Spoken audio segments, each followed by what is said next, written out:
Well, we've been doing lots of work on area and perimeter. It's now a chance to have a look and see if we can solve problems that might involve area or perimeter. So as a quick reminder, the word perimeter talks about the distance around an object, whereas area describes the amount of space that an object covers. So what kind of questions might we be asked? Well, the first one is where we're asked to find a perimeter, but one of the sides is missing.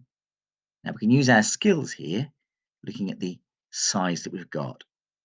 How do I find the yellow side? Well, to find the yellow side, I know that the red side, as in a rectangle, will be the same length as the green side added to the yellow side, because red is equal to green plus yellow.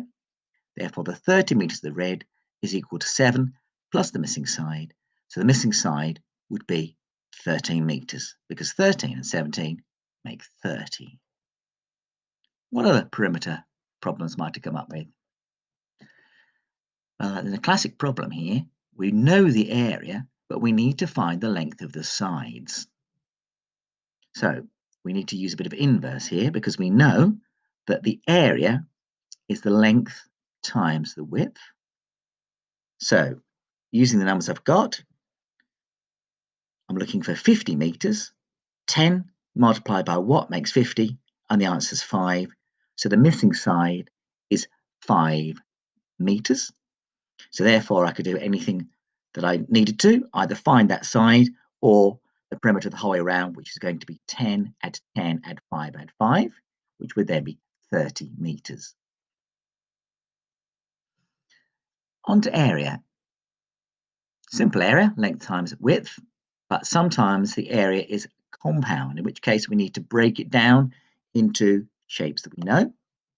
In this case, we've got two rectangles, 3 by 5, 15, and two sixes for 12. Add them all together, remember it's centimetres squared, and so the answer, the area to that compound shape is then going to be 27 centimetres squared. Now, the most complicated questions we get to do with areas are like this. It's the shape with a hole. So that could be someone's got a pond, which would be the white area, and they're going to put some pavement around the outside, paving slabs, which would be the grey area. And I want here to find the grey area, not the white area. So I need to use my skills again. By first finding out, imagine the pond's not there. If that was the grey area, and I've tried to find the area of the grey area, if it's all filled in, 16 multiplied by 10 would give me 160. But the area inside has to be taken out. So the cutout part, the bits that are not there, I know there each dimension is 2 less. So this is going to be 12 meters multiplied by 6 meters, because don't forget it's 2 meters either side. This is going to give me 72 meters squared. So the area of the pond is 72 meters squared. I take that away because that doesn't have to be paved. So subtracting that would give me an area of just the grey area is 88 meters squared.